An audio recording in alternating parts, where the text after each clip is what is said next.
Mi objetivo es que esta tarde logren conocer su tracto gastrointestinal. El tracto gastrointestinal es una parte del cuerpo muy interesante, pero en realidad no forma parte del cuerpo.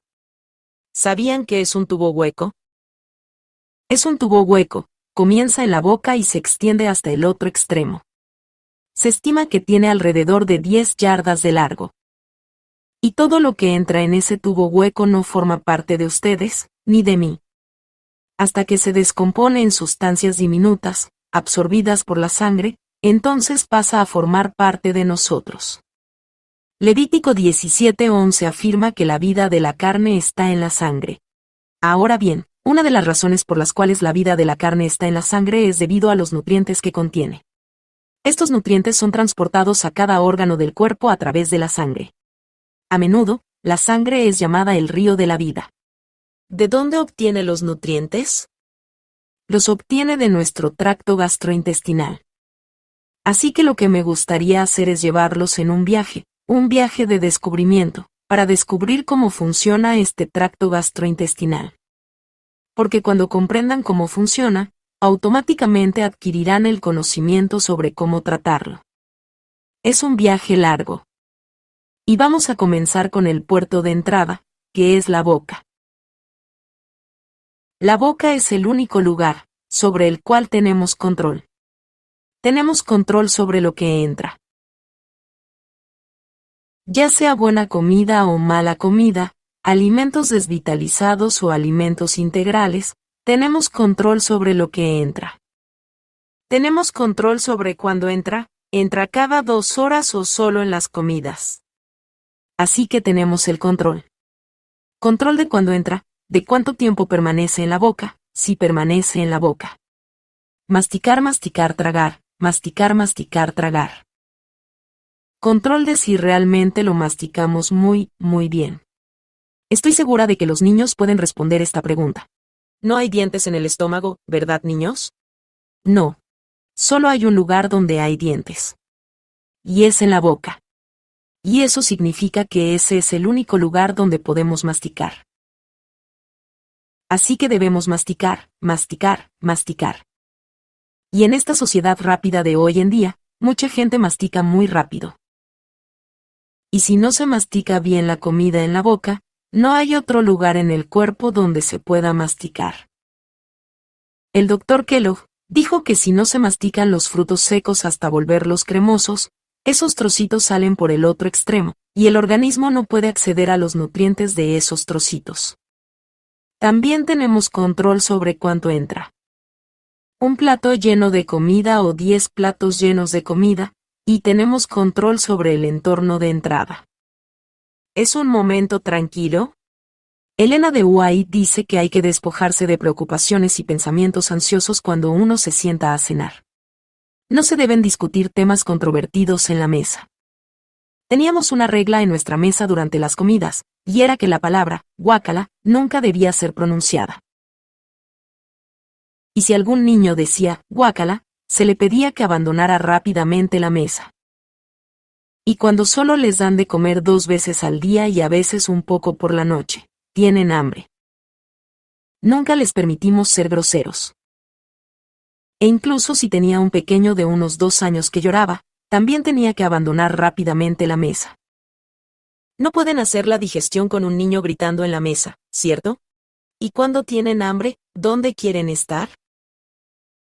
De hecho, Peter, mi quinto hijo, tenía una gran obsesión por la perfección. Incluso si por casualidad la banana en su tazón de avena caía en la miel en el centro de la avena, él lloraba. Y si la cuchara tocaba algo que él no quería, también lloraba. Le decíamos fuera. Para afuera. Y cerrábamos la puerta. Él estaba en la terraza. Yo volvía 5 minutos después y decía ¿te vas a portar bien? No, bueno. 5 minutos después, ¿y ahora? Sí. Me alegra que así sea, puedes entrar. Que su discurso siempre sea con gracia, porque así es como enseñan a sus hijos. Mi hermana es bailarina de ballet. Luce como tal. Una mujer muy amable. Tiene 4 hijos, y me contó que uno le contestó una vez. Obviamente, Las consecuencias de hablarle a su madre de esa manera no fueron muy agradables, así que nunca volvió a hacerlo. Por lo tanto, el discurso de cada miembro de la familia debe ser siempre con gracia. Nunca permitan altercados en la mesa. Volviendo al tema. Entonces, el sistema digestivo de las personas no funciona bien. Ahora bien, esos 5 puntos afectan la digestión a lo largo de todo el tracto gastrointestinal, como verán. Ahora bien, hay 2 alimentos que se descomponen en la boca, y la mayoría de la gente no se da cuenta de que la digestión comienza en la boca. Así que veamos. Vamos a echar un vistazo al órgano. Bueno, el primer órgano que vamos a estudiar es la boca. Y como acabamos de determinar, masticar es una parte muy importante de la digestión porque cuanto más mastican la comida, las partículas se vuelven más pequeñas, y hay una mayor área de superficie para que las enzimas actúen sobre ella. Es un entorno alcalino. Así que, bueno, el pH ya lo veremos. Y en la boca, es alcalino. Y las enzimas. Veamos las enzimas que se liberan. Siempre pensé que medía 1,59 m, y midieron mi altura recientemente, solo mido 1,56 m. Así que, lo siento, pero tengo que estirarme mucho para alcanzar lo alto. Ahora bien, una de las enzimas es la lipasa lingual. La lipasa lingual es una enzima que descompone solo un tipo de grasa, y esa es la grasa saturada. Y las grasas saturadas tienen la particularidad de que su descomposición comienza en la boca. ¿Qué grasas saturadas? Serían el coco, el aceite de palma, la manteca de karité y la mantequilla. Estas grasas saturadas tienen la particularidad de que su descomposición comienza en la boca. Debajo de la lengua, hay una glándula llamada glándula sublingual, que libera lipasa lingual. Además, existe otra enzima conocida como tialina, que es una amilasa salival. Y la tialina es una enzima que tiene la capacidad de descomponer el almidón. Otra palabra para el almidón es carbohidratos. Así que todos sus granos, sus pastas, sus cereales y panes son todos almidones. En la boca de un bebé no hay tialina, o es mínima la cantidad que hay. No hay tialina hasta que salen las muelas. Y los primeros dientes que nos salen son 4 arriba, 4 abajo. Se llaman dientes de leche porque ustedes ya saben lo que deben comer los bebés. Leche. Así mismo. Ese debería ser su alimento principal cuando tengan esos dientes de leche. ¿Y no muerden?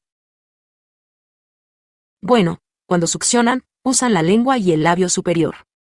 Y tienen que meter la lengua para morder. Por lo tanto, no, ciertamente pueden succionar. Y para que el bebé coma deben estar presentes 3 cosas. En primer lugar, el bebé debe poder sentarse. En segundo lugar, debe poder comer por sí solo. ¿Escucharon? Y en tercer lugar, debería tener dientes. ¿Tiene sentido? Saben, el sentido común no es muy común hoy en día. ¿Quién nos dio el sentido común? Dios. Es hora de recuperarlo. Entonces, el primer alimento recomendado para los bebés es solo probar alimentos cuando empiezan a tener dientes, tal vez un trozo de pepino. Les llevará toda la hora de la comida para llegar a la mitad de ese pepino. Los mantiene ocupados mientras comen. O un trozo de apio o de manzana. Y son como pequeños conejitos. Su pequeña acción de masticar está comenzando. Una de las peores cosas para las encías y los dientes es darle a los bebés comida muy blanda. ¿Cuál es la comida muy blanda? Es todo triturado en un puré. Es de lo peor. Estaba leyendo el informe de un dentista, en el que dijo, ¿saben cuál es uno de los problemas hoy en día? A las personas no se les da comida crujiente. ¿Y qué hace la comida crujiente? Masajea las encías y los dientes. Y cuando los bebés comen alimentos crudos al principio, solo tomarán trocitos. Pequeños trozos se esparcirán por toda la bandeja, o se mezclarán con la comida. Pero está bien. Es solo el tiempo para probar. Los siguientes dientes que salen son las muelas. Las muelas salen aquí y muelen.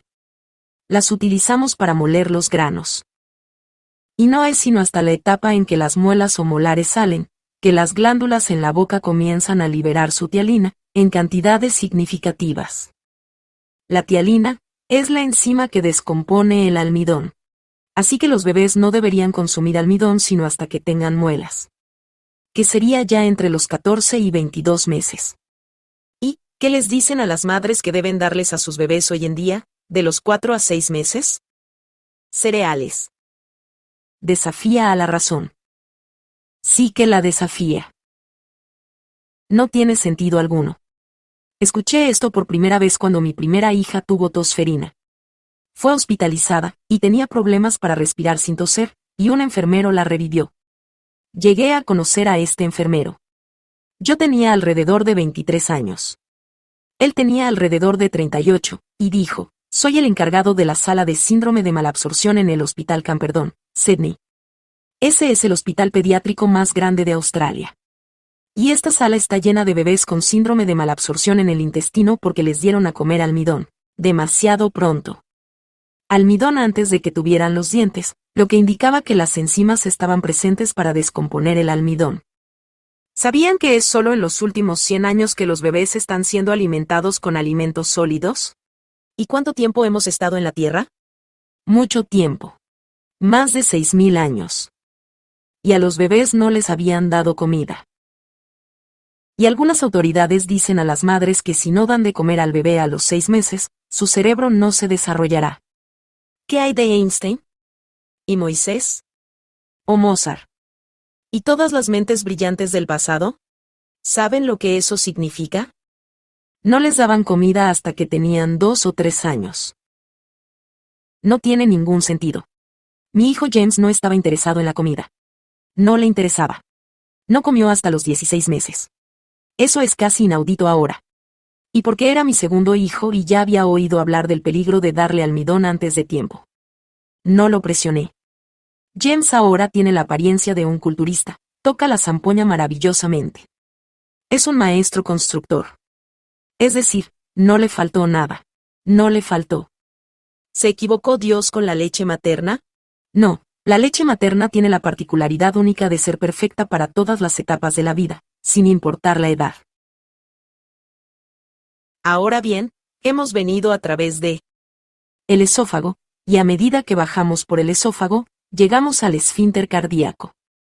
¿Qué es el esfínter cardíaco? Es una pequeña válvula de 2 capas en la parte superior del estómago. Dios hizo un buen trabajo. Es una válvula de 2 capas porque, verán, cuando llegan al estómago, esa es la única parte del cuerpo humano que es ácida. Y como verán, hay una razón para que sea ácido. El ácido es necesario para poder descomponer la proteína. Pero hoy en día hay una condición que muchas personas padecen. Se llama reflujo, acidez estomacal, enfermedad por reflujo gastroesofágico, y con frecuencia a la persona se le da antiácidos. Es como dejar la puerta abierta y que las vacas entren y pisoteen todo su jardín, su huerto. ¿Qué hacen? ¿Les van a disparar a las vacas? No, solo cierran la puerta. Es lo mismo con los antiácidos. No disparen a las vacas, cierren la puerta. El ácido no tiene nada de malo. En realidad, es imposible tener demasiado ácido. Es una idea equivocada. Es uno de esos engaños que vemos. Los perros tienen 10 veces más ácido clorhídrico que los humanos, y no tienen reflujo ni acidez estomacal. ¿Y han visto lo que comen los perros? A nosotros nos mataría, ¿verdad? Y la razón por la que pueden comerlo es porque tienen 10 veces más ácido clorhídrico que nosotros, porque el ácido clorhídrico es antibacteriano, antifúngico. Las únicas personas que realmente sufren de problemas estomacales son aquellas que tienen bajo ácido clorhídrico. El bajo ácido clorhídrico sí que es un problema. Lo veremos en un momento. Ahora quiero que sigamos viendo cómo pueden curarse del reflujo o acidez estomacal. Todo lo que tenemos que hacer es cerrar la puerta. Esa pequeña puerta es un músculo. Y el músculo se ve así. Y cuando está relajado, está cerrado. Pero cuando tragamos, entonces el esófago comienza a contraerse para empujar la comida hacia abajo. Y a medida que se contrae, ese pequeño músculo también se contrae y se abre, y así la comida puede entrar en el estómago. Así es como funciona. Pero el problema hoy en día es que la gente está desayunando como un mendigo, almuerza como un mendigo, y la cena la hacen como el rey y la reina juntos. ¿Será cierto? Algunos dicen, nunca tengo tiempo. Bueno, el rey en su trono y el mendigo tienen la misma cantidad de tiempo. La diferencia es lo que hacen con su tiempo. Y como vieron esta mañana, tenemos una parte de nuestro cerebro que prevé. La previsión es mirar hacia adelante. Hoy, tenemos un plan para el día de mañana. Si planifican hoy para mañana, podrán comer bien porque ya planearon de antemano lo que van a comer para el desayuno y el almuerzo. El peor momento para planificar el almuerzo es cuando les da hambre a la hora del almuerzo. Tienen que planificar con anticipación. Muchas personas andan apuradas todo el tiempo y simplemente agarran algo de camino, compran algo en el camino, todo de camino. La única vez que tienen tiempo de detenerse es al final del día. Y luego comen y comen y comen y comen, y luego se acuestan.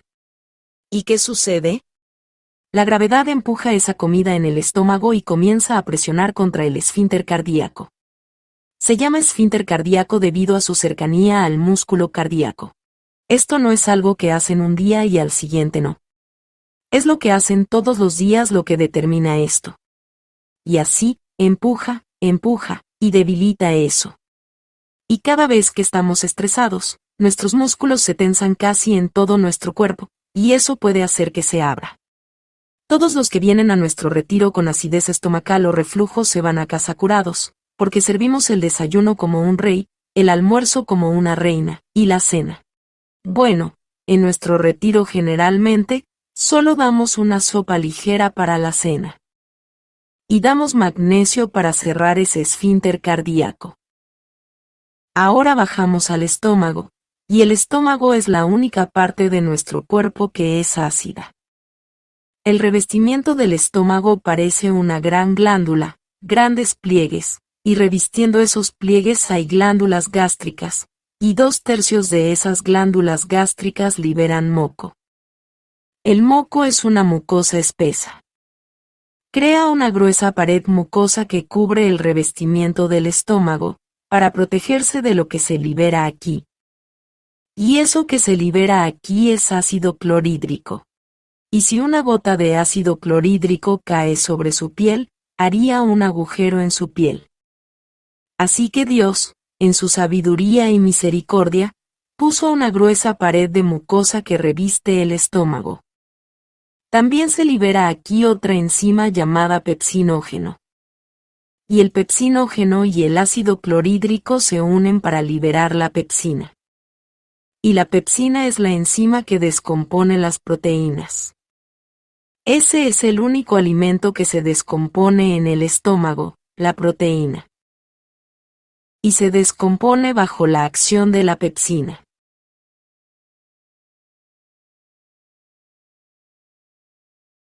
La unión del ácido clorhídrico y el pepsinógeno solo ocurrirá en un entorno ácido. Y la pepsina solo funcionará en un entorno muy ácido. Ahora bien, cuando las personas están bebiendo con sus comidas, ¿qué creen ustedes que le está haciendo el agua al ácido clorhídrico? Lo está diluyendo. Deberíamos estar bebiendo agua entre comidas. Y deberíamos dejar de beber aproximadamente media hora antes de la comida y volver a tomar aproximadamente, de 1 hora y media a 2 horas después de la comida. Si una persona tiene sed después de la comida, por supuesto, puede tomar un sorbo, porque un sorbo no hará una gran diferencia. Pero si una persona tiene sed después de una comida, eso es una clara indicación de que se sentó a comer deshidratada. Esa es una de las ventajas de dejar un tiempo entre comidas, y es que tienen tiempo para beber agua. Algo más es liberado por estas glándulas, y eso es el factor intrínseco. El factor intrínseco es la enzima que se requiere para absorber la vitamina B12. Saben, tanto los consumidores de carne como los vegetarianos tienen deficiencia de vitamina B12. Y además, ¿saben que se ha encontrado vitamina B12 en verduras de raíz cultivadas orgánicamente? Porque la vitamina B12 es una bacteria. Si tienen un manzano en el patio y toman una manzana y la comen, están obteniendo algo de vitamina B12. Comer la fresa directamente de la planta también. Ahora bien, si tiene mucha tierra, por supuesto la lavaré. Pero recuerden, es una bacteria.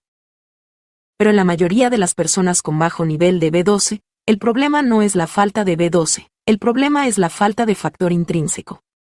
Entonces, ¿qué creen que agota el factor intrínseco? Lo mismo que agota el ácido clorhídrico y el pepsinógeno, y eso es comer todo el día, a cada 2 horas. O hacer la comida más grande al final del día. Luego, la persona se va a dormir, y las pobres enzimas digestivas tienen que seguir trabajando toda la noche. El descanso es una ley importante de la salud. El estrés, la preocupación y la ansiedad. Eso puede reducir el ácido clorhídrico. Así que esas son algunas de las cosas que pueden reducir el ácido clorhídrico, y también reducir el factor intrínseco. Ahora bien, quiero contarles la historia de la vitamina B12, porque cuando entienden cómo el cuerpo utiliza la B12 y cómo ésta se descompone, entonces entienden lo que necesitamos. Así que imaginemos que mis 2 pulgares son, uno la B12 y el otro la proteína R. Y la B12 y la proteína R están unidas en los alimentos. Pero cuando eso entra al estómago, el ácido clorhídrico libera la proteína R de la vitamina B12, y a la vez se libera el factor intrínseco. Así que ahora tenemos la B12 y el factor intrínseco, y flotan juntos por todo el intestino delgado hasta que llegan al íleon. Esa es la última parte del intestino delgado. Luego se unen. Y cuando se unen, la B12 puede ser absorbida y luego entra en la circulación enterohepática, que se refiere al hígado.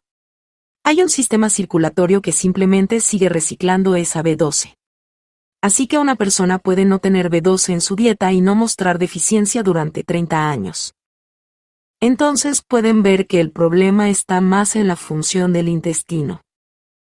Ese es el factor más importante en la vitamina B12. Lo que también está sucediendo es que una de las mayores causas de úlceras estomacales es la falta de agua, porque el moco es un 99% agua. Así que cuando una persona está deshidratada, uno de los primeros lugares de donde se toma el agua es del revestimiento del estómago. Verán, el volumen sanguíneo completo debe mantenerse en las arterias principales. Entonces, cuando no estamos tomando suficiente agua, el cuerpo toma un poco de agua del revestimiento del intestino. Y entonces, ahora tenemos menos moco revistiendo el estómago. Y así, es muy fácil para el ácido clorhídrico quemar y hacer agujeros en el revestimiento del estómago. ¿Habían oído hablar de la Helicobacter pylori? Les explicaré cómo se forman las úlceras estomacales. Normalmente, el estómago está protegido por una pared mucosa, gruesa. Pero la deshidratación puede adelgazar esta capa. Lo que hay en el revestimiento del estómago es bicarbonato de sodio, y eso está diseñado para neutralizar cualquier ácido estomacal que pueda pasar. Sin embargo, cuando hay deshidratación, el revestimiento del estómago es muy delgado. Y no hay bicarbonato de sodio allí para neutralizar el ácido. Así que pequeños agujeros pueden empezar a formarse en el revestimiento del estómago. Entonces nuestras propias bacterias en nuestro intestino cambian de roles, y se convierten en el equipo de limpieza. A este equipo se le llama Helicobacter pylori.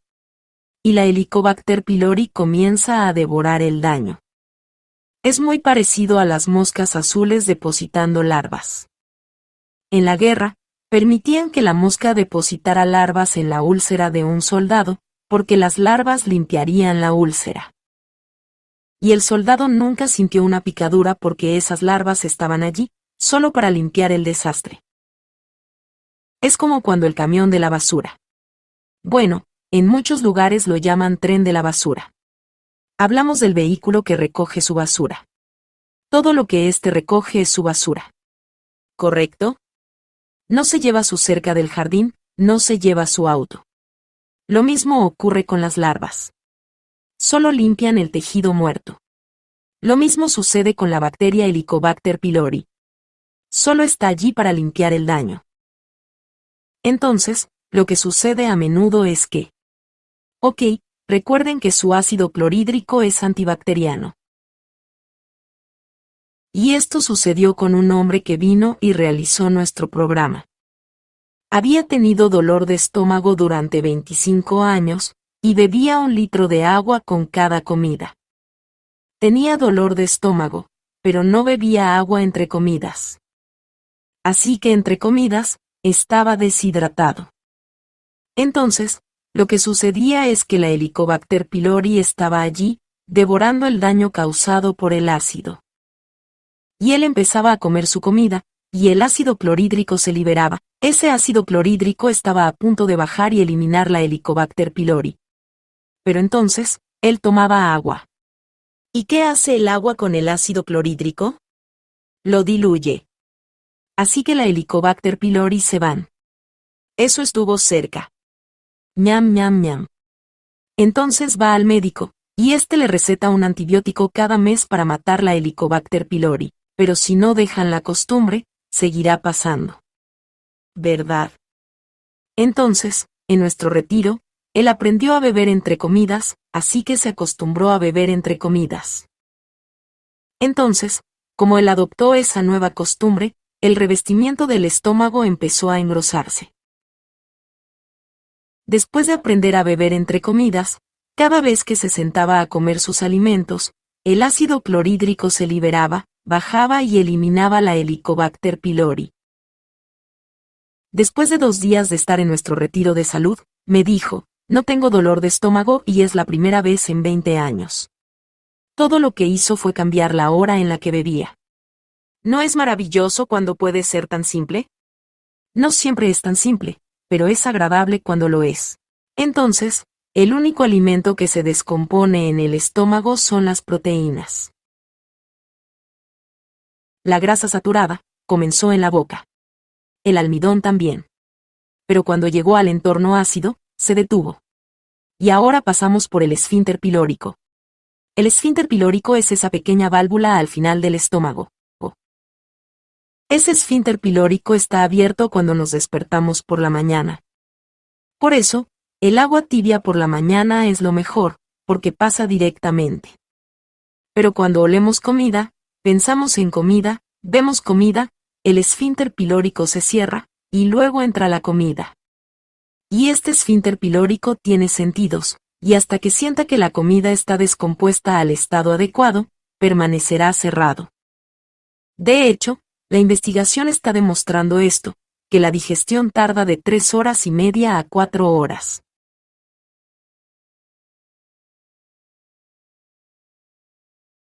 Ese esfínter pilórico puede empezar a abrirse después de unas 3 horas. Acaba de recoger la comida que se ha descompuesto, y tarda un poco en vaciarse, como sabemos. Pueden beber después de un par de horas porque la mayor parte del trabajo enzimático ya se ha hecho. Pero si alguien come 2 horas después de haber desayunado, lo que sucede es que el desayuno está aquí, está empezando a pasar, pero digamos que es una galleta y una taza de té o un bocadillo, o tal vez la persona es muy saludable y es una manzana y un puñado de nueces. Sea lo que sea que entre. El esfínter pilórico cierra la puerta. Dice que acaba de entrar algo y no está descompuesto. Entonces cierra la puerta y cuando se descompone y se suma al desayuno, el esfínter pilórico comienza a abrirse. Quizás solo esté abierto por 1 hora y luego llega la hora del almuerzo. Entre el almuerzo, el esfínter pilórico dice, cierren la puerta rápido, acaba de entrar algo. Pero aún tienen restos del desayuno y algo de la merienda. En la Universidad Loma Linda, hicieron una investigación con enfermeras. Durante una semana, solo comieron a la hora de las comidas. Y descubrieron que al final del día, tenían el estómago vacío, y cuando merendaban. Al final del día, aún conservaban en su estómago los restos del desayuno y una pequeña cantidad del almuerzo. Mi esposo dijo un día, hoy tenía un trabajo que me tomaría 2 horas en la oficina. Terminó el día y todavía no lo he hecho, porque siempre lo interrumpían. Recibía continuas llamadas telefónicas. Puede que les haya pasado. Entran a la oficina. pero los interrumpen. Eso es exactamente lo que pasa en el estómago. Necesitamos darle la comida y luego dejar que trabaje. Pero ¿qué pasa con los niños? Ellos tienen los mismos estómagos que nosotros. ¿Se han dado cuenta de que los niños dicen que se mueren de hambre cuando están aburridos? Hay que distraerlos. Denles agua. Pero, para que la digestión tome tanto tiempo, necesitamos consumir mucha fibra. Grandes cantidades de fibra. Y todos los alimentos vegetales son ricos en fibra. Abundantes cantidades de proteína.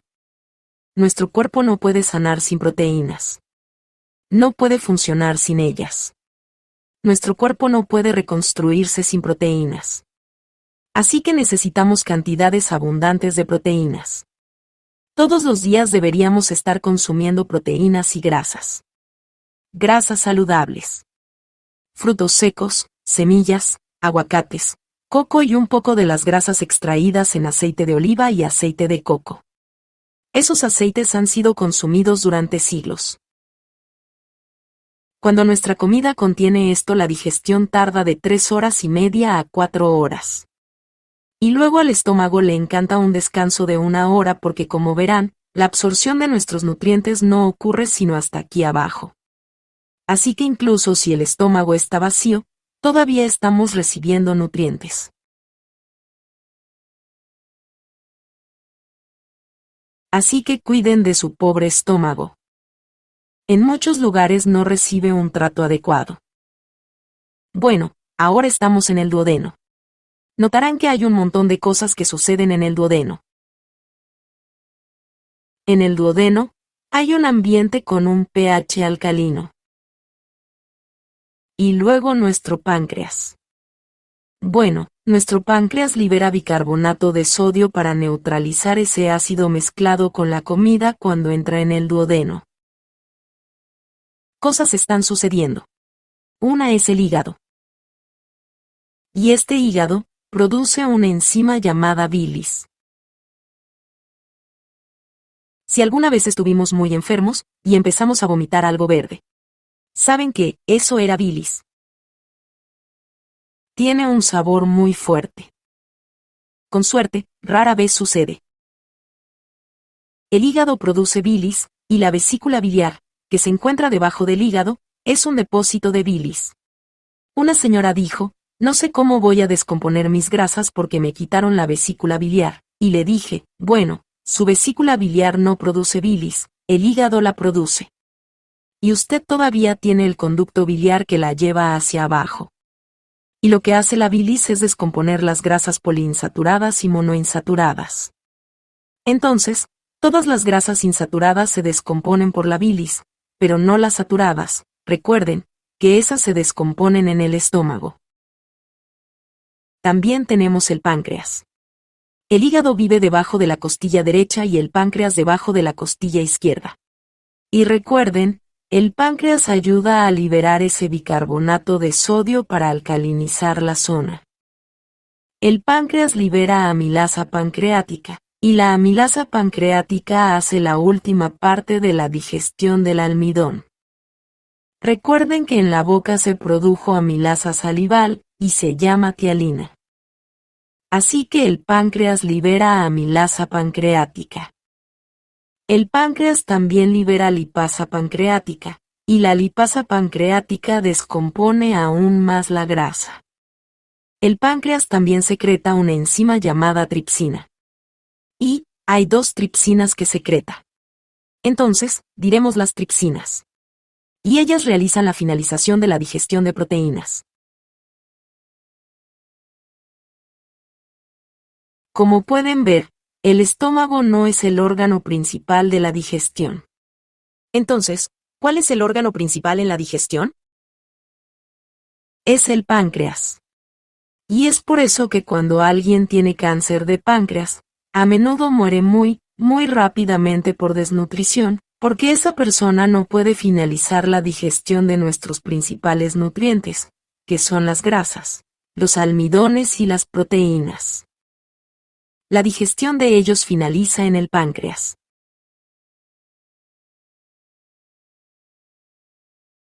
Bueno, ahora sin palabras difíciles.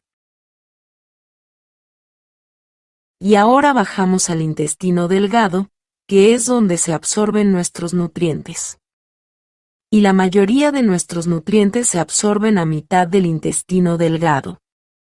Recuerden, tenemos 10 yardas de esto. Es un viaje largo. Entonces, ahora llegamos a la gran final de la digestión. Ahora bien, recubriendo el intestino delgado están las vellosidades, y esas vellosidades se ven así.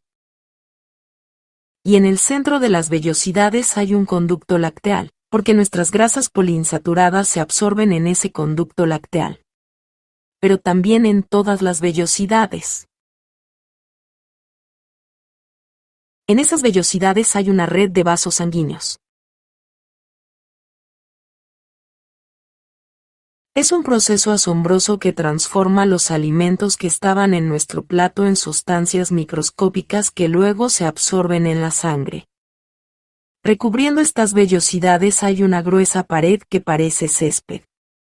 Y esa gruesa pared de césped está compuesta por bacterias de ácido lácticas como la Lactobacillus acidophilus y la Bifidobacterium, que son las dos principales floras o bacterias amigables y saludables.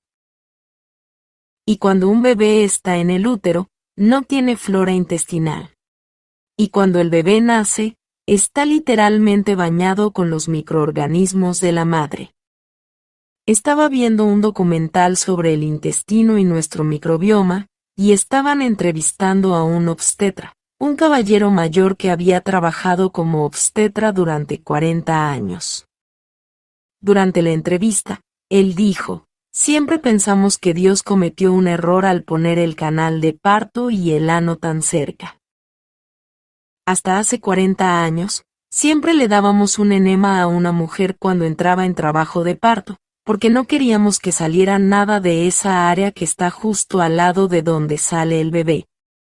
Sin embargo, ahora sabemos que es un diseño perfecto, porque cuando el canal de parto se abre, el ano también se abre, y el bebé sale, y la primera bocanada de aire que recibe es aire que viene del canal de al lado.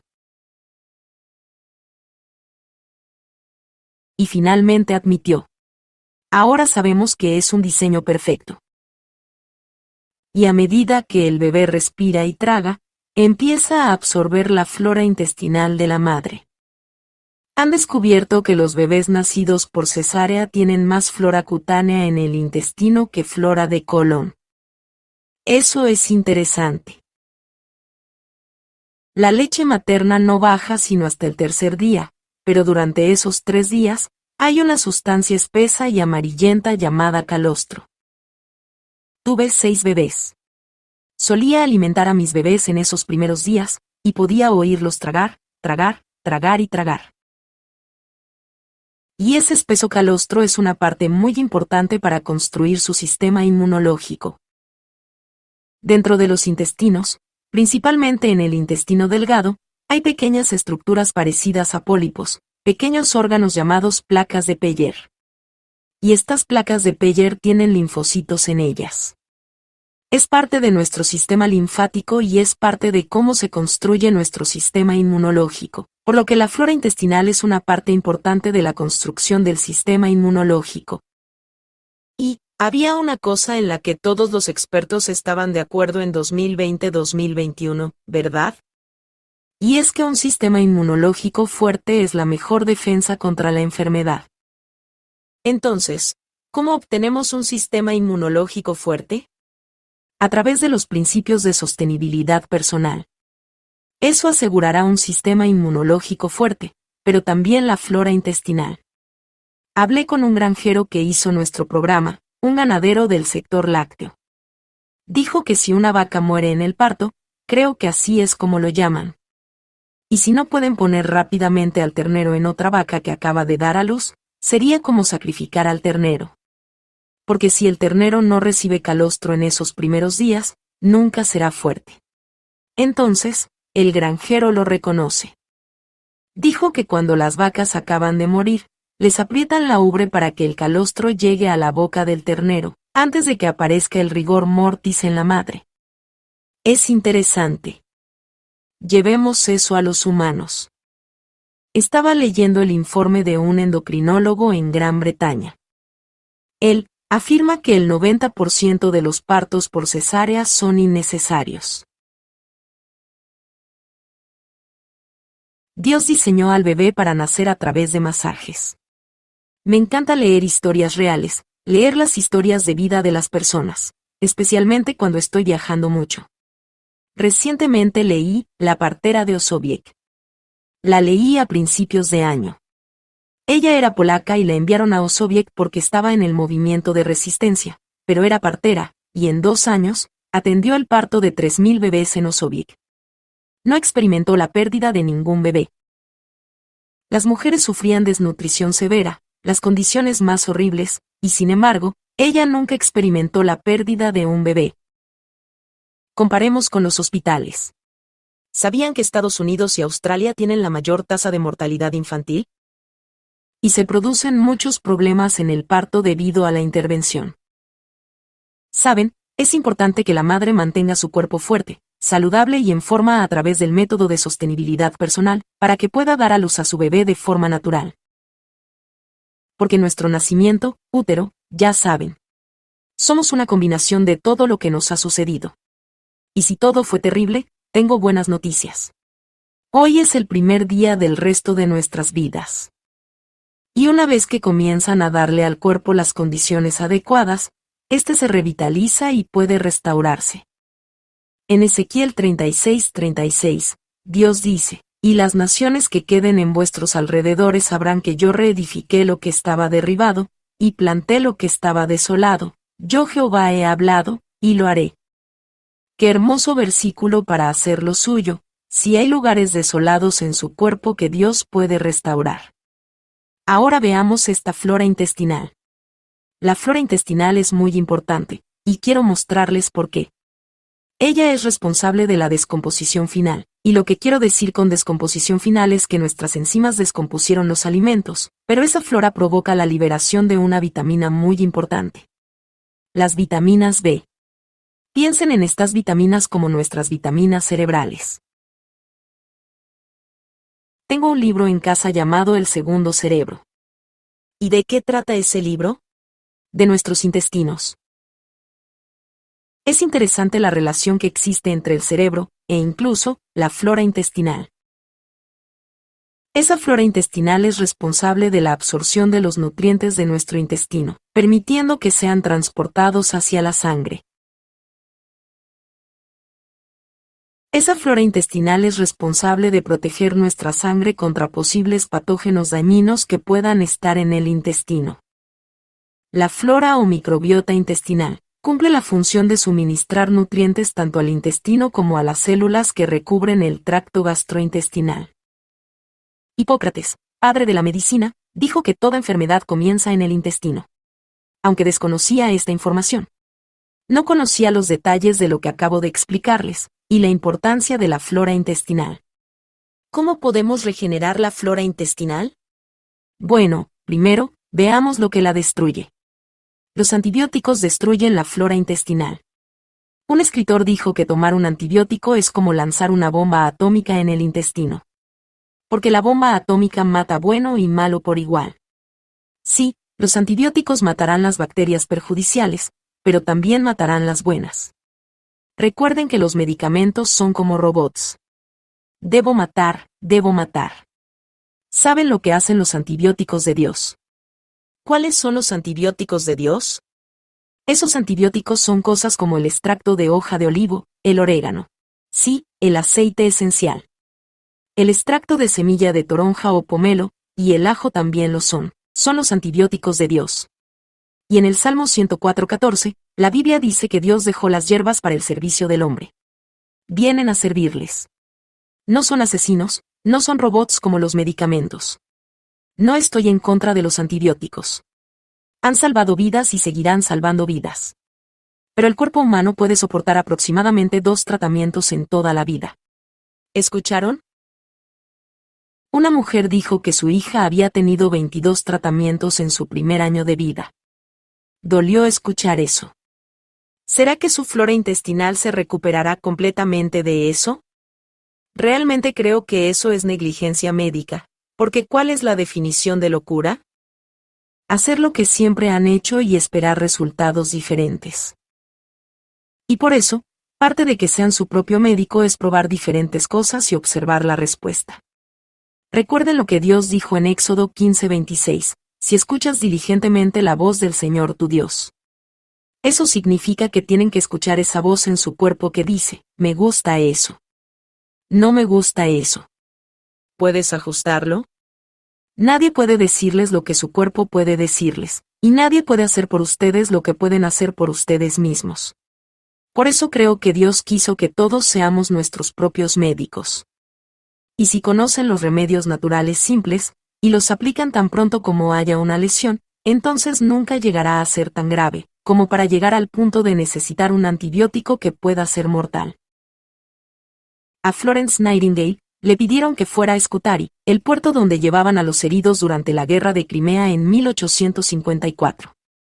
Porque la tasa de mortalidad en ese hospital era del 50%, los jóvenes tenían más posibilidades de sobrevivir en el frente de batalla que en ese hospital. Estaba sucio, con aguas residuales sin tratar, en los pasillos. Los médicos no se lavaban las manos entre una operación y la otra. Florence pronto cambió las cosas y logró la limpieza total. ¿Cómo sabía eso ella y ellos no? Ella leía su Biblia. Y en el pequeño libro llamado Ministerio de la Salud, hay un capítulo sobre la higiene de los israelitas, y también los mensajes que Dios le dio a Moisés sobre los estrictos principios de higiene. De hecho, si se hubieran respetado, su historia sería ligeramente distinta. Florence Nightingale entró a ese hospital y empezó a gritar. No gritar, empezó a limpiar. Quizás sí gritó en sus adentros al ver la situación, pero quise decir limpiar. Normalmente sigo hablando. Y no se dan cuenta de cómo mezclo las palabras. Empezó a limpiar y a lavar, y en un periodo de 2 meses, la tasa de mortalidad disminuyó del 50% al 2%. Ella solo cerró la llave. Si no cierran la llave, seguirán trapeando en la otra esquina. Mantengan el área limpia. Cuando regresó a Londres, la aclamaron como heroína, cambió su nombre a Mary Smith y se fue a casa. Cuando le preguntaron por qué lo hizo, ella dijo, no soy una heroína, todo lo que hice fue mejorar la higiene. Higiene personal. Mantengan su cuerpo limpio, lávenlo a diario, lávenlo por dentro bebiendo mucha agua. Todo lo que hice fue mejorar la higiene. Saneamiento. Mantengan la casa limpia. Barran el suelo y vacíen la basura todos los días. Sí, mantengan la casa limpia. Dijo, todo lo que hice fue mejorar la higiene, saneamiento y nutrición. No pueden curar sin nutrición. Y es por eso que la tasa de mortalidad por enfermedades infecciosas disminuyó. Disminuyó en un 90% en algunos casos, no por las vacunas, sino gracias a Florence Nightingale. Y sin embargo, ¿qué quieren las farmacéuticas que creamos? Saben, la tasa de mortalidad por vacunas actualmente supera a la de enfermedades infecciosas. Bueno, de lo que estamos hablando ahora es de la flora intestinal. ¿Qué compromete o mata la flora intestinal? Los antibióticos y los analgésicos utilizados a largo plazo. Durante mis viajes, he conocido a 4 hombres que tenían lesiones graves en la espalda, estaban tomando medicamentos para el dolor, y tomaron una decisión. Ellos sabían que eran dueños de su propio destino. Y comenzaron a comer bien. Comenzaron a hacer ejercicio y redujeron el uso de analgésicos. Ahora no toman medicamentos, no tienen dolor y están manejándolo bien. ¿Pero saben lo que hace cada uno de esos jóvenes? Pasan casi 1 hora al día haciendo ejercicio. ¿Sabían que sus músculos, ligamentos y tendones pueden compensar huesos rotos o dañados? ¿Es esa una buena noticia? Muy buenas noticias. Y lo harán hasta el día de su muerte. ¿Escucharon? Y un día, mirarán hacia el este y verán una pequeña nube, y entonces Jesús vendrá de nuevo, y ellos tendrán un cuerpo nuevo. Pero hasta entonces, nos las arreglamos sin drogas, porque las drogas nunca curan las enfermedades.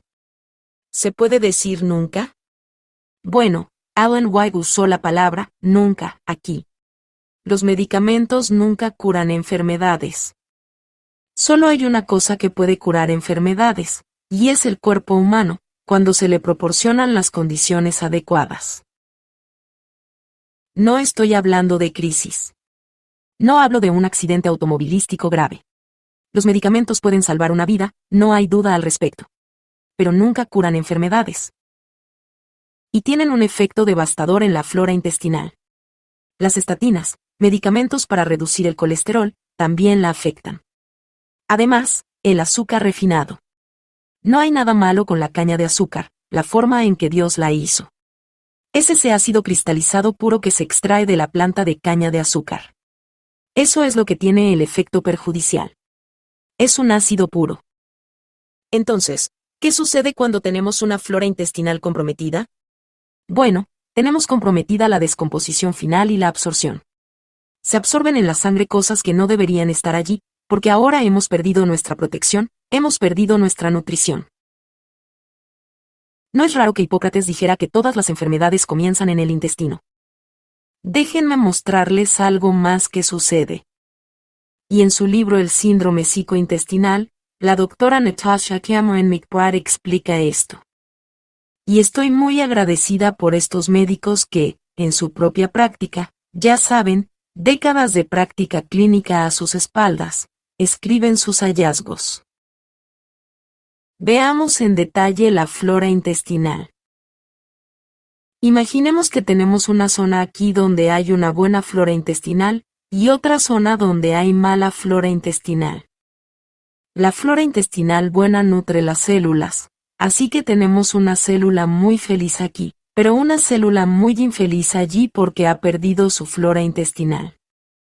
Entonces, la persona consume gluten, y este se descompone en gluteomorfina. La morfina es un derivado de los opiáceos. Si no tienen las mismas enzimas intestinales que yo, cuando consumen leche, esta se descompone en una sustancia llamada casiomorfina. Entonces, esta es la gluteomorfina y esta es la casiomorfina. Déjenme mostrarles lo que sucede. La gluteomorfina y la casiomorfina llegan a esta zona aquí. Y debido a que la flora intestinal fuerte nutre esa célula, la célula elimina la morfina. Entonces, solo el glúteo y el casio ingresan a la sangre. Pero la gluteomorfina y la casiomorfina llegan aquí. Esa célula debilitada que no está recibiendo nutrientes, no puede eliminar la morfina. Entonces, lo que sucede es que tanto glúteo como casiomorfina ingresan al torrente sanguíneo. Recuerden, hemos perdido nuestra protección. Estas sustancias se dirigen a los receptores de opiáceos en el cerebro. En su libro, Cerebro de Pan, el Dr. David Perlmutter presenta el caso de un psiquiatra que elimina los lácteos y el trigo de la dieta de sus pacientes con esquizofrenia bipolar. 50% de mejora. Uf. Bueno, este no es el trigo que creó Dios. Y, por cierto, si le dan a un ternero recién nacido la leche que encuentran en el supermercado, ese ternero morirá. Es muy diferente de la leche cruda orgánica que la gente ha estado bebiendo durante siglos, en los países del norte. Soy australiana de quinta generación, de ascendencia escocesa.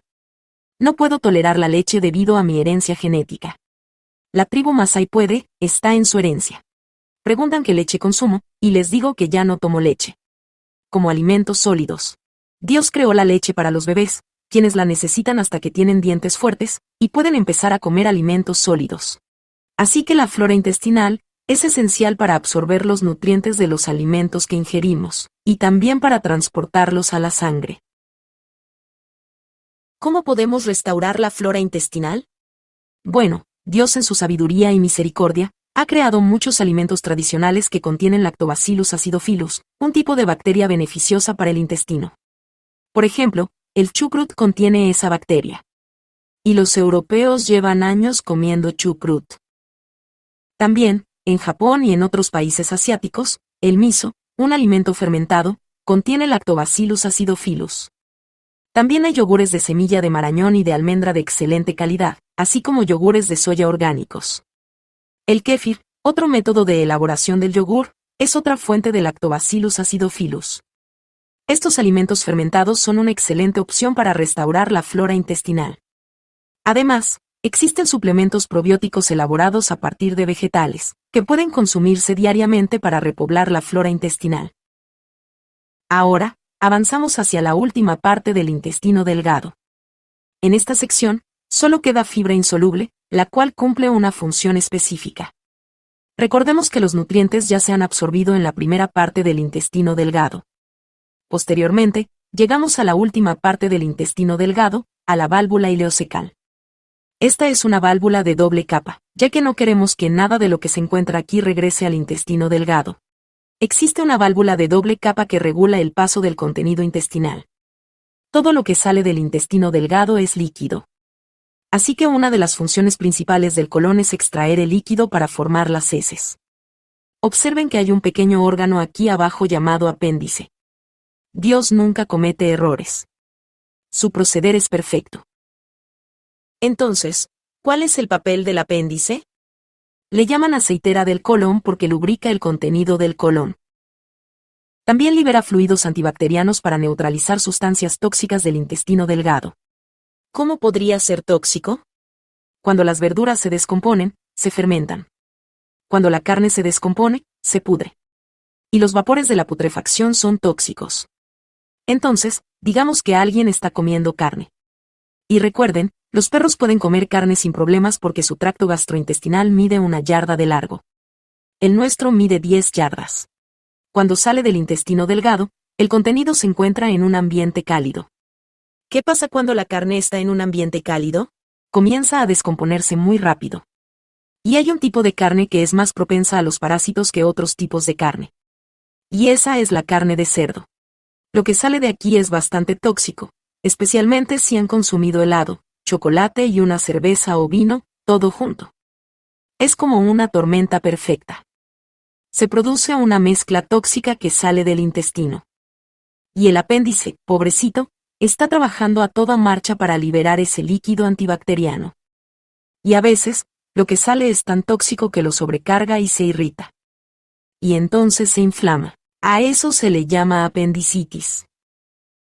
Bueno, ahora estamos en el intestino grueso. Y el intestino grueso. Básicamente, su función principal es la de sacar el agua, para que se formen las heces. Al observar el aspecto del colon, se puede apreciar la importancia de consumir fibra, ya que ésta desempeña la función de barrer el colon. Es necesario que el colon se limpie diariamente, especialmente con fibra proveniente de verduras y frutas, alimentos integrales que limpian el colon. Pero la fibra también tiene otra función. Estimula la peristalsis, que es el movimiento constante del colon. El Dr. Kellogg afirmaba que 3 comidas completas deberían equivaler a 3 evacuaciones al día. A menudo, podemos tener 2 o 3 comidas en diferentes etapas de nuestro tracto gastrointestinal. Y cuando nos levantamos por la mañana y desayunamos, el colon comienza a contraerse, y esta contracción se propaga a lo largo de todo el intestino. Por lo tanto, el momento más común para evacuar es después de comer, ya que la ingesta de alimentos estimula la liberación de las heces formadas anteriormente. Una señora me dijo, Bárbara, me pasa algo malo. Cada vez que como, debo ir al baño y perderlo todo. Le dije, no está perdiendo la comida que todavía está en su estómago. Esa tiene un largo camino por recorrer antes de salir. ¿Y ha notado que el colon tiene voluntad propia? Si no van al baño 2 o 3 veces al día y le ordenan que evacúe, no lo hará. ¿Verdad? Y si está evacuando demasiado y le ordenan que se detenga, tampoco lo hará. Tienen 2 problemas ahí. Uno es que la persona no evacúa lo necesario. ¿Qué se puede hacer? Agua. Recuerden, si están deshidratados, sacan más agua de la que deberían sacar. Y entonces lo que nos queda son bolitas de conejo y cemento. Y es importante hacerlo. muy importante. Es parte de escuchar. Respondan de inmediato al llamado de la naturaleza. ¿Ok? Si el cuerpo dice ve, tienen que ir. Y nos sentimos afortunados de que al final del intestino grueso haya una curva. Lo he dibujado en rojo. Se llama pubo rectal. Y estamos muy contentos de que Dios lo haya puesto ahí, porque cuando sienten ganas de ir, es porque la última parte ya se llenó y hay presión ahí. Pero, si están hablando por teléfono con un amigo y no quieren colgar, si están viendo un documental interesante y no quieren parar, si están a medio quitar la maleza del jardín y quieren terminar antes de ir, entonces no van. Y pueden terminar de quitar la maleza, o terminar la llamada o el documental, luego van y se sientan. Y creo que todos lo hemos experimentado. Van porque no puede quedarse ahí. Porque si se queda ahí, se ejerce demasiada presión sobre el ano, que puede debilitarse. Y no quieren un ano débil, porque entonces suceden accidentes. Y lo que sucede es que el contenido retrocede a la última parte del colon, y el agua se extrae continuamente. Entonces, ¿qué está pasando ahora? Se está endureciendo cada vez más y luego es cada vez más difícil de liberar. Y entonces, lo que hace la persona es sentarse en el trono para realizar su evacuación diaria. Y decide agregar un poco de presión. Eso es lo peor que pueden hacer, porque lo único que eso hace es ejercer presión sobre el ano, y pueden comenzar a salir cosas llamadas hemorroides. Y son muy desagradables. Solía trabajar en el quirófano y realizábamos hemorroidectomías. Lo único que hacen es poner una sutura alrededor de la base y cortarla con unas tijeras. Y pienso en cómo se sentirá esa persona cuando se despierte. Nada comparado con cómo se sentirán cuando hagan su primera evacuación. Se los digo. Las torturas están vivas y coleando. Definitivamente. Pero se darán cuenta que en muchos países la gente todavía se pone en cuclillas a la hora de hacer su evacuación diaria. Y pueden comprar un banquito para inodoros.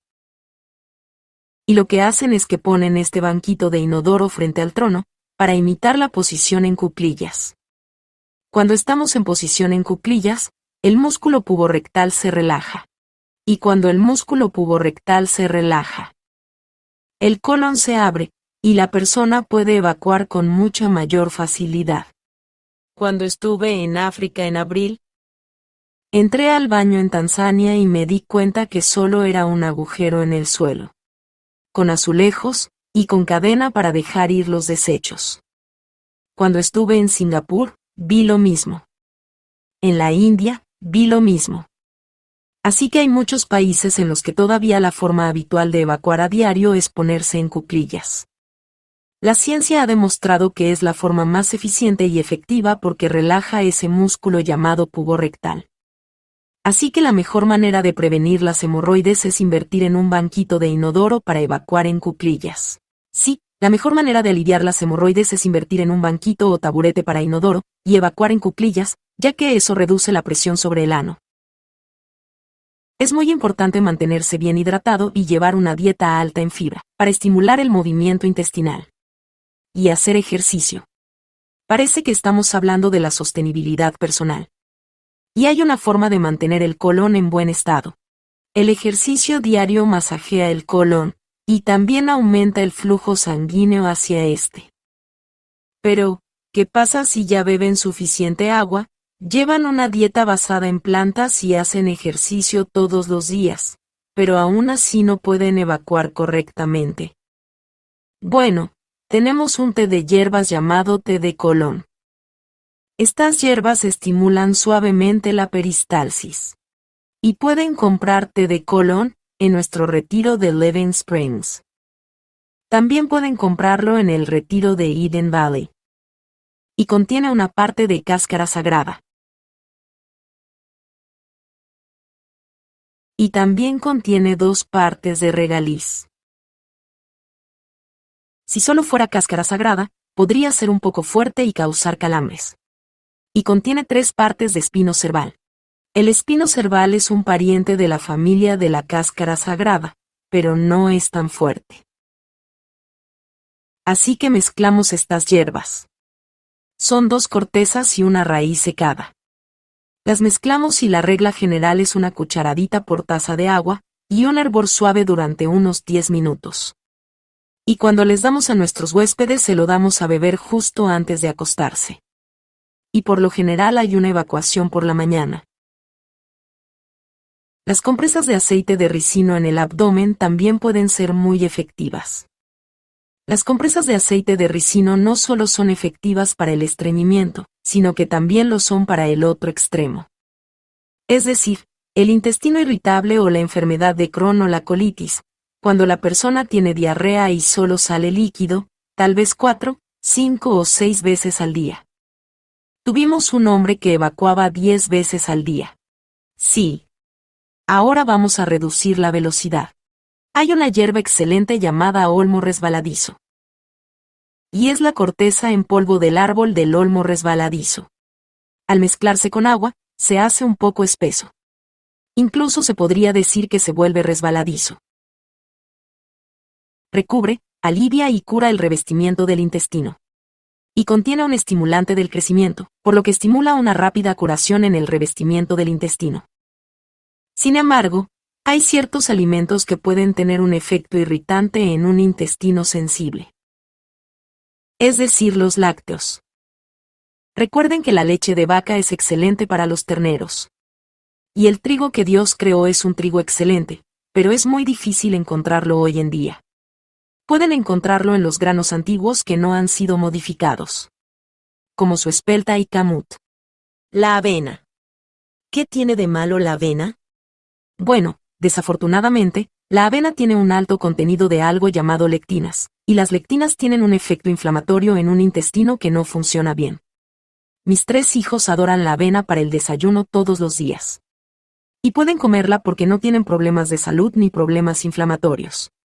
Pero si hay inflamación de cualquier tipo en el cuerpo, esta debe eliminarse. Por ahora, hasta que sanes. El maní o cacahuate suele estar contaminado con moho. Y si les gusta la mantequilla de maní, tengo buenas noticias. La mantequilla de semillas de marañón es bastante buena. La de almendras también lo es. Pero la azúcar refinada es como queroseno para un fuego en cualquier problema. Déjenme contarles sobre una mujer que asistió a una conferencia que di en Nueva Zelanda hace unos años. Era martes por la noche, y después de dar la conferencia, ella se me acercó y me dijo, llevo 30 años padeciendo de síndrome del intestino irritable. Me dijo que no tenía idea de que la comida que estaba consumiendo estaba contribuyendo al problema. Me dijo que estaba tomando esteroides y antiinflamatorios. El médico acababa de decirle que si no mejoraba, tendría que extirparle parte del colon. Al escuchar esto al día siguiente, ya que tenía más de 70 años, inmediatamente dejó de consumir esos alimentos. Dijo, compré leche de soya orgánica. Encontré pan de masa fermentada de espelta. Y empezó a desayunar mijo, en lugar de avena. Comía mantequilla de semillas de marañón, en lugar de manís, y consumía un poco de miel de maple o miel. Hoy en día no es difícil. Continuó, empecé a tomar olmo resbaladizo antes de cada comida y justo antes de acostarme. Eso significa que lo tomaba 4 veces al día. Eso fue el martes por la noche. El jueves por la noche se acercó y me dijo, ya dejé de sangrar. Se me ha detenido el sangrado en el colon. Dijo que ya no padecía de los cólicos. ¿Cuánto tiempo necesitó? 48 horas. 48 horas fueron suficientes para aliviar 30 años de sufrimiento. Hemos tenido experiencias similares en nuestro retiro de salud. Y después de 2 días, cuentan la misma historia. Y les digo, no tengo autoridad sobre sus medicamentos, pero si yo fuera ustedes, comenzaría a reducir los antiinflamatorios. Porque el hecho de que no sangren, de que no tengan calambres y el hecho de que al final del 3er día haya algo de forma en sus heces, es algo fenomenal para alguien que tiene síndrome del intestino irritable. Esto me dice que vean lo que están buscando. Están escuchando y observando la respuesta, y eso me indica que esto se está calmando. No es algo del otro mundo. Entonces, dejó de tomar sus antiinflamatorios y no hubo ninguna reacción. Si hubiera habido, habría tenido que volver a tomar la mitad de la dosis de antiinflamatorios, o empezar a tomar olmo resbaladizo cada 2 horas. Es una hierba muy segura. pero no hubo reacción. Al final de la semana, comenzó a considerar la posibilidad de comenzar a reducir lentamente su dosis de cortisona. Y hay que ser muy cuidadosos con ese medicamento. A algunas personas les recetan tabletas de 5 miligramos, y pueden reducir la dosis en 5 miligramos cada 2 semanas de manera controlada. Son buenas noticias, ¿no? Para casos más severos, hemos arreglado otra combinación que está compuesta por 8 partes de olmo resbaladizo por una parte de mirra. Esa resina de goma, la hierba valiosa que los Reyes Magos le regalaron a Jesús. Y una parte de sello de oro. Al sello de oro le llaman el rey de los tónicos para todas las membranas mucosas. Está disponible en el retiro de Living Springs o en Eden Valley. Lo llamamos Gut Repair, reparación intestinal. Recibimos a un hombre de 30 años que había padecido durante 10 años, y este producto le brindó un gran alivio. Llevaba el frasco de Gut Repair consigo a todas partes. Dijo, me encanta esto. Y afirmó que lo adoraba. Por primera vez en 10 años, se sintió aliviado. Las células que recubren nuestro tracto gastrointestinal se regeneran cada 3 a 5 días, por lo que no toma mucho tiempo sanar el intestino, cuando se le proporcionan las condiciones adecuadas. Las compresas de aceite de ricino también pueden ayudar. Una de nuestras huéspedes me dijo, mi marido es médico y cuando me dijo lo que quería hacer para curar mi síndrome de intestino irritable, no me interesó. Comencé a usar compresas de aceite de ricino. Y dijo, me curé de mi intestino irritable. El aceite de ricino penetra más profundamente que cualquier otro aceite, y donde quiera que penetra, deshace nódulos, protuberancias y adherencias. Limpia la zona, es una hierba increíble. Nunca sugiero tomarlo vía oral, puede ser un poco irritante, pero desde el exterior, penetra profundamente.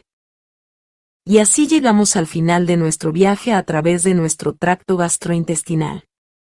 Y antes de despedirnos, ¿qué se puede hacer para las hemorroides?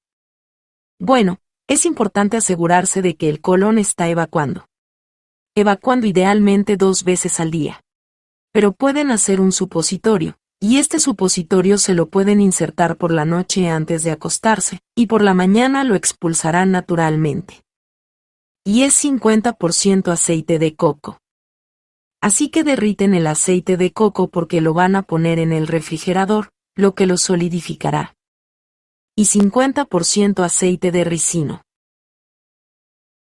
Una vez derretidos y mezclados estos 2 aceites, pueden verterlos en los dedos de unos guantes desechables, atar los extremos y colocarlos en el refrigerador. Cuando vayan a usar el supositorio, quiten el guante de cada dedo, ese será su supositorio para la noche. Esa es una forma sencilla de prepararlo. Para terminar, ¿hay alguna pregunta?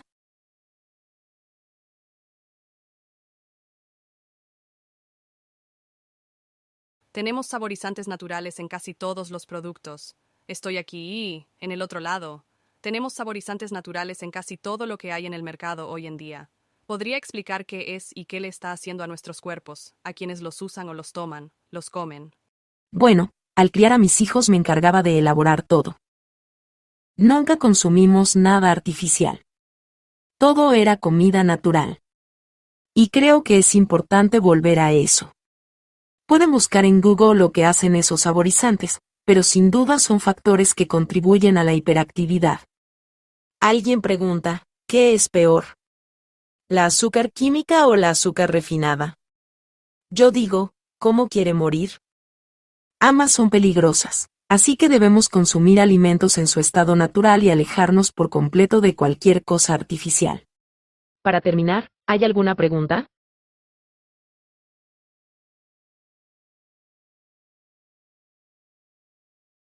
Tenemos saborizantes naturales en casi todos los productos. Estoy aquí, en el otro lado. Tenemos saborizantes naturales en casi todo lo que hay en el mercado hoy en día. ¿Podría explicar qué es y qué le está haciendo a nuestros cuerpos, a quienes los usan o los toman, los comen? Bueno, al criar a mis hijos me encargaba de elaborar todo. Nunca consumimos nada artificial. Todo era comida natural. Y creo que es importante volver a eso. Pueden buscar en Google lo que hacen esos saborizantes, pero sin duda son factores que contribuyen a la hiperactividad. Alguien pregunta, ¿qué es peor? ¿La azúcar química o la azúcar refinada? Yo digo, ¿cómo quiere morir? Ambas son peligrosas, así que debemos consumir alimentos en su estado natural y alejarnos por completo de cualquier cosa artificial. Algunos de ellos se llaman excitotoxinas, lo que significa que excitan las células nerviosas, así que cualquier cosa que prueben con excitotoxina excita las células nerviosas de la lengua. Entonces la comida sabe fantástica. Eso es preocupante, es un gran engaño. Por eso hay que volver a los alimentos sencillos. Algunos dicen, pero no tengo tiempo.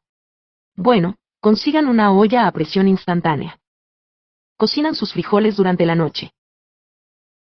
¿Cómo es que se llaman? Hay un equipo eléctrico. Ahora eso puede facilitar mucho la vida. Sí.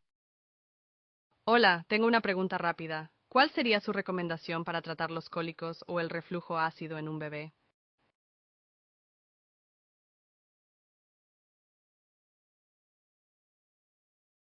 Bueno, ¿el bebé es amamantado? Sí, pero tuvieron que dejar de hacerlo debido a que el bebé continuaba experimentando cólicos, así como reflujo ácido. Es una pena. He descubierto que cuando un bebé está molesto, suele ser por la leche. Pero la mayoría de los bebés que tienen un problema es porque son alérgicos a algo de lo que come la madre, y las alergias más comunes, es posible que hayan oído esto antes, son los lácteos, el trigo, la avena, el maní y el azúcar refinada. Y si se dejan de consumir el bebé se calma. Y si sigue teniendo cólicos, entonces tenemos que cambiar la leche. La leche de cabra es la más parecida a la leche materna. Comparen el tamaño de un bebé con el tamaño de un cabrito. Son muy similares. Y el tamaño de un ternero. La leche de vaca no es la mejor leche para los humanos, a menos que sean un bebé de la tribu Masái. Bárbara, ¿qué me recomienda para la hinchazón? ¿Perdón? Hinchazón de vientre. ¿Cómo lo trataría? Lo siento, ¿de qué manera podría abordarla qué? Hinchazón abdominal. Bueno, eso puede deberse a varias causas. Una es un bajo nivel de ácido clorhídrico. Si alguien dice, tengo el estómago demasiado ácido, le digo, debe estar digiriendo la comida muy rápido y muy bien porque eso es lo que hace el ácido clorhídrico. Pero cuando la comida no se digiere y está en el estómago, eso significa que el ácido clorhídrico es bajo. Entonces, ¿cómo podemos aumentar el ácido clorhídrico? Tomar el jugo de un limón justo antes de la comida puede aumentarlo. Tomar un tercio de taza de té de jengibre caliente justo antes de la comida puede aumentarlo también. Mezclar un cuarto de cucharadita de pimienta de cayena en un poco de agua justo antes de la comida. Eso despertará cualquier cosa, aumentará su ácido clorhídrico. Así es como pueden aumentar el ácido clorhídrico. Muchas personas han agotado su ácido clorhídrico debido a que comen con demasiada frecuencia, comen a altas horas de la noche, se estresan al comer y beben agua con las comidas. Y creo que estarán de acuerdo conmigo en que muchos estadounidenses tienen esos hábitos. Otro factor que puede provocar hinchazón es comer demasiado rápido y no masticar bien. Por lo tanto, es importante masticar lentamente, triturar la comida. ¿Han escuchado el viejo dicho de que deberíamos beber nuestros alimentos y masticar nuestras bebidas? Esto significa que debemos masticar hasta que la comida esté casi líquida. Entonces, sería recomendable investigar estos puntos para averiguar la causa. Y también el trigo híbrido actual. Conozco a mucha gente que ha dejado de consumir trigo y han mejorado. Tengo una pregunta. Soy una gran amante de la avena. ¿Qué podría sustituir la avena? Ya que usted mencionó algunas cosas en la pizarra. Por eso mencioné a mis hijos, que comen avena todas las mañanas. Pero no tienen ningún problema de salud. Entonces, el mijo puede sustituir la avena. Recuerden que el mijo necesita 4 tazas de agua por una taza de mijo, y si se hace en la olla de cocción lenta durante la noche, tendrán una papilla deliciosa. Algunas personas cocinan arroz para desayunar. Es una buena opción. Hermana, Hermana, gracias por su tiempo. Primera pregunta. ¿El virus de Epstein-Barr? Obviamente, empezaríamos con la sostenibilidad personal, pero ¿habría algo más? El virus de Epstein-Barr. ¿Saben que los virus solo viven donde están bien alimentados? Y a menudo, cuando las personas tienen esto, se debe a que están sobrecargadas de trabajo o no comen adecuadamente. Entonces, una vez que le dan al cuerpo las condiciones adecuadas, descubrirán que automáticamente controlará algo como el virus Epstein-Barr, porque el cuerpo está diseñado para hacerlo. ¿Qué se puede hacer para los escalofríos? Alguien que sufre escalofríos. ¿Escalofríos? Cuando tienen escalofríos, se están enfriando. Habría que investigar a qué se debe. A veces, si tiene fiebre, siente escalofríos. Así que tendría que investigar eso. Hola, tengo una pregunta sobre el hongo de las uñas. He oído hablar de diferentes tipos de métodos, pero ¿tiene algún consejo para deshacerme de él? Lo he tenido durante más de 10 años.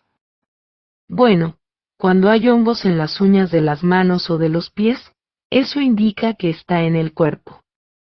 Y mi libro, Self-Heal by Design, tiene programas para ayudar a matar de hambre al cuerpo de hongos. Así que puede echarle un vistazo.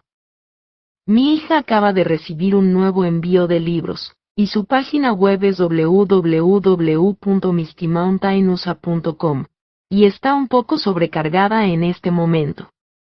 Si no le responde de inmediato, dele una semana para ponerse al día con todos sus pedidos. Pero puede obtener el libro allí, y puede pintarse las uñas con una mezcla de una parte de aceite de orégano, por 6 partes de aceite de coco. No ponga aceite de orégano puro en la uña, ya que puede quemarla.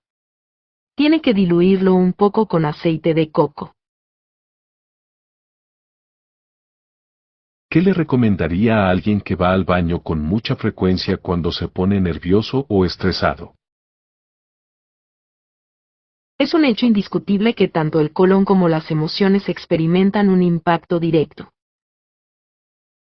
Soy terapeuta de limpieza colónica. Estudié hace muchos años y soy profesora en esa área, o lo era. Y mi maestra me formó cuando tenía 90 años, ella ya falleció.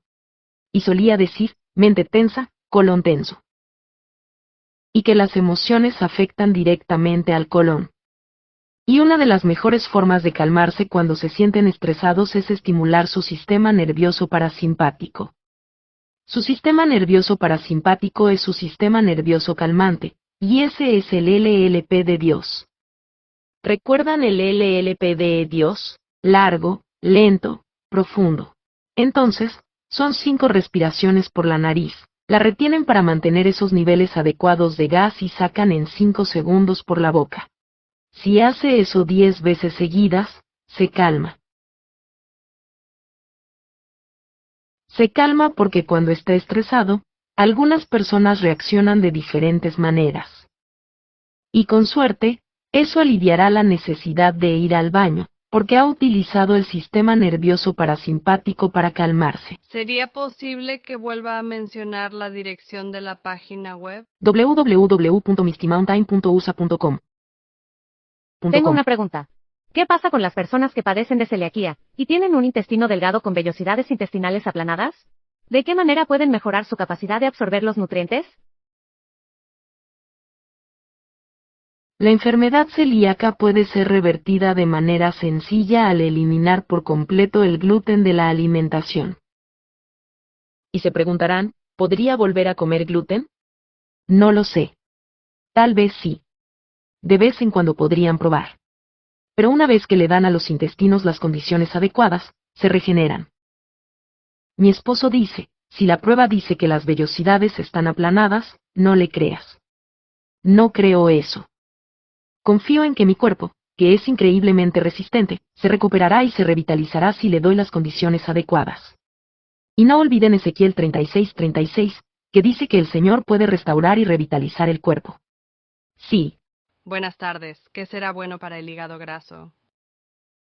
El hígado graso es una condición interesante. Si a alguien le diagnosticaron hígado graso, puede revertirlo en cuestión de semanas. El hígado es el único órgano del cuerpo que posee sitios receptores de fructosa. Cuando hablamos de nuestra alimentación, por ejemplo, ¿qué desayuné?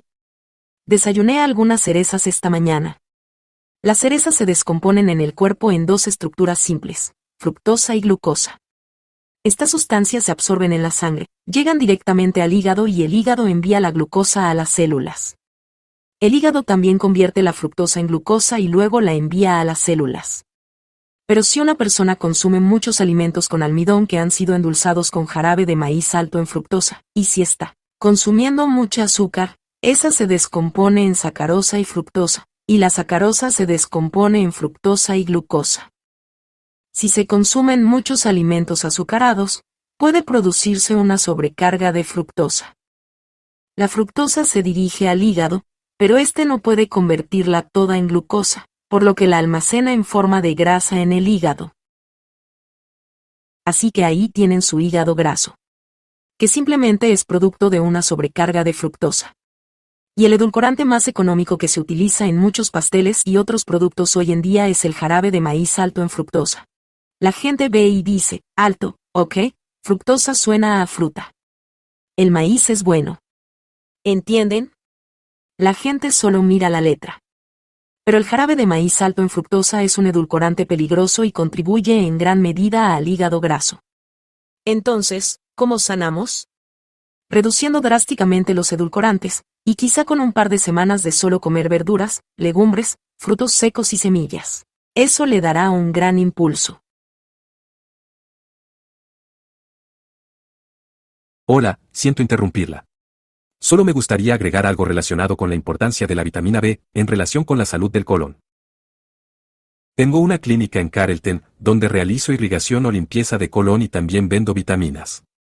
Una clienta vino a comprar vitamina B. Le expliqué que ese era el suplemento de vitamina B que buscaba, pero el problema principal es que su colon y su intestino delgado estaban obstruidos, lo que impedía la absorción adecuada de la vitamina B. Entonces le dije que si se hacía una limpieza de colon, podría absorber las vitaminas B sin necesidad de comprar suplementos. Así que se hizo una limpieza de colon. Y al salir de la habitación, hacía como así, moviendo la cara de forma extraña. Y le dije, señora, ¿hay algún problema? Nunca había visto a nadie haciendo eso después de una limpieza de colon. Ella dijo, bueno, no hay ningún problema, pero tengo parálisis de Bell, y ahora ha desaparecido. Dije, vaya, no sabía que tenía parálisis de Bell. Y ha desaparecido con una sola limpieza de colon. Y nunca más volvió a comprar vitamina B12 porque ahora su colon estaba limpio y su cuerpo podía absorber las vitaminas B. Y llamó a uno de sus hermanos que también tenía parálisis de Bell desde hacía 3 años y había gastado mucho dinero en médicos, sin éxito. Ella lo llamó y él vino, y con una sola limpieza de colon y un poco de trabajo en el nervio trigémino, se curó. ¿Y adivine qué? La parálisis de Bell también desapareció. El colon es el punto de partida para la absorción de nutrientes. Mantener un colon limpio asegura una adecuada absorción de nutrientes y reduce el riesgo de enfermedades.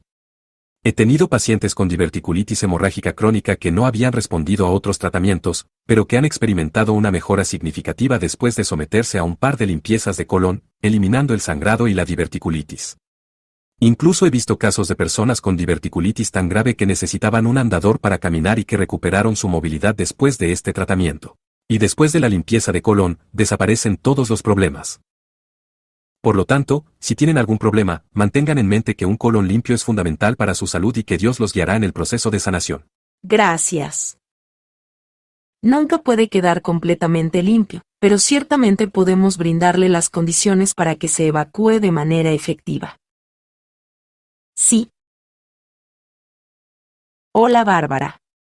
Me gustaría consultarle sobre un tema que me preocupa. Tengo un familiar muy cercano, una joven, que recientemente cumplió 25 años en el mes de junio. Lo que me llama la atención es que, a pesar de su edad, nunca ha menstruado, incluso hasta el día de hoy. Eso es algo que realmente me preocupa. Bueno, muchas mujeres estarían muy emocionadas y dirían yupi.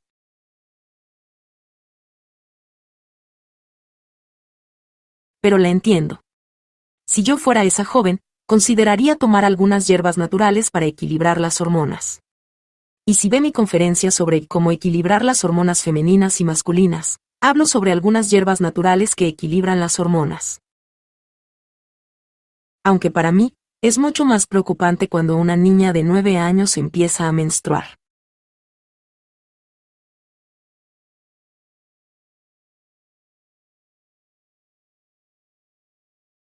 Hola, señora O'Neill. Tengo una pregunta aquí, al fondo de la sala. Sí, me preguntaba qué recomendaría como suplementos herbales para alguien que no tiene tiroides y tiene múltiples deficiencias vitamínicas. Bueno, le contaré una experiencia interesante que tuve en Tanzania en abril. Una mujer de unos 70 años se me acercó y me dijo, me extirparon la tiroides hace 20 años. Le pregunté, ¿entonces ahora toma tiroxina? Ella dijo que no. Le pregunté si el médico le había recetado tiroxina, pero me dijo que no había vuelto a verlo. Así que ahí está esta mujer que tiene un cuerpo funcional y sin tiroides. Tenemos un cuerpo increíble que tiene una capacidad incorporada para sanar, adaptarse y ajustarse. Pero ciertamente hay algunos principios básicos que puede aplicar a la tiroides. Le voy a enviar a Richard Buchanan un documento sobre la tiroides. Así que, si usted se pone en contacto con Richard durante la próxima semana, él puede imprimirle el documento sobre la tiroides. Y tengo un nuevo libro que se publicará a fines de septiembre, con un capítulo sobre la tiroides. Es un manual sobre remedios naturales. Tengo una pregunta. ¿Con qué frecuencia recomendaría un enema para las personas que tienen estreñimiento? ¿Cuál es el intervalo más seguro entre enemas y qué tipo de enema es más efectivo para limpiar el colon? La mejor opción es un enema de agua tibia. Sin embargo, prefiero los remedios herbales, ya que estimulan el cuerpo de forma natural. Si una persona tiene problemas de estreñimiento y no ha podido evacuar al final del día, entonces un enema puede ser una buena opción para ayudar a que las cosas se muevan. Sin embargo, es recomendable tomar remedios herbales al mismo tiempo, ya que estos ayudan a restaurar y revitalizar la función del colon de forma suave. Tengo una pregunta sobre el estrógeno. ¿Cuánto estrógeno necesita el cuerpo? Bueno, me gusta trabajar con los síntomas del cuerpo, y cuando al cuerpo se le dan las condiciones adecuadas, naturalmente equilibrará el estrógeno. El problema hoy en día es la exposición a los plásticos que tenemos. Y mujeres, tengan mucho cuidado con las telas que tocan su piel. El poliéster, el nylon y el acrílico, todos pueden aumentar el estrógeno porque son químicos. Además, comer alimentos que contienen químicos puede tener un efecto. Asimismo, la exposición a los plásticos contribuye al aumento de los niveles de estrógeno. En mi conferencia sobre cómo equilibrar las hormonas, hablo sobre las hierbas que pueden aplicar en el cuerpo para estimular la producción de progesterona. Y la progesterona es la hormona materna. Cuando aumentan los niveles de progesterona, se equilibran automáticamente los niveles de estrógeno. Un análisis de sangre no es un indicador preciso de las hormonas en el cuerpo. Sí. Buenas noches, Bárbara. ¿Qué le sugeriría a alguien que periódicamente regurgita trozos de comida? Sin conocer el historial médico del paciente, es difícil dar una respuesta precisa. Sería necesario revisar el historial para saber cuándo comenzaron los síntomas, si hubo alguna lesión o crecimiento de algo en la garganta, entre otras cosas.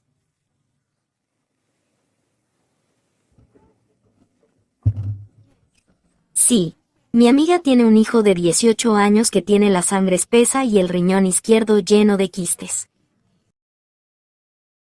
Ella quiere saber qué puede hacer para ayudarlo. ¿Cómo sabe que su sangre es espesa?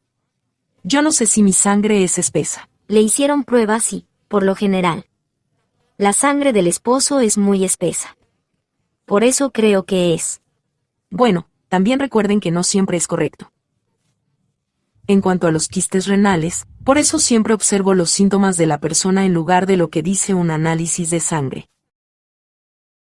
Los quistes en los riñones se pueden deshacer con compresas de aceite de ricino sobre el riñón. Y una de las mejores maneras de diluir la sangre es simplemente beber mucha agua. De acuerdo, vamos a responder una última pregunta por falta de tiempo, y luego concluimos la sesión de preguntas y respuestas. Muchas gracias por su participación. Hermana Bárbara, ¿tiene alguna sugerencia para un posible glaucoma? Sí. Aceite de ricino. Muy bien, apliquen aceite de ricino directamente en el ojo. Si no pueden aplicarlo dentro del ojo, pueden frotarlo suavemente sobre el párpado para que penetre. Pero por favor, nunca permitan que nadie les introduzca una aguja en el ojo. No permitan que nadie les haga eso. Y si el médico insiste, agradézcanle su consejo y díganle que lo considerarán detenidamente. Pero les aseguro que yo nunca, jamás permitiría que algo así sucediera. Porque, imaginan el daño que puede causar una aguja en el ojo. Es extremadamente doloroso. Mejor optemos por el aceite de ricino.